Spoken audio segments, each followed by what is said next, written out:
Artis peran Lucinta Luna ditangkap polisi atas dugaan penyalahgunaan narkoba.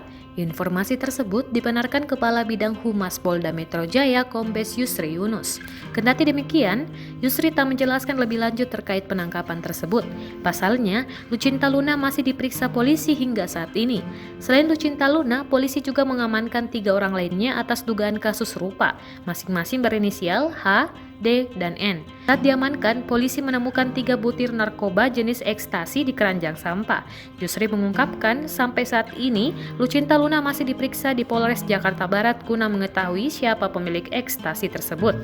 Sebelum kejadian ini, Lucinta Luna juga pernah berurusan dengan polisi. Dia dilaporkan oleh temannya, Rivelino Wardana, ke Polda Metro Jaya pada Juli 2019.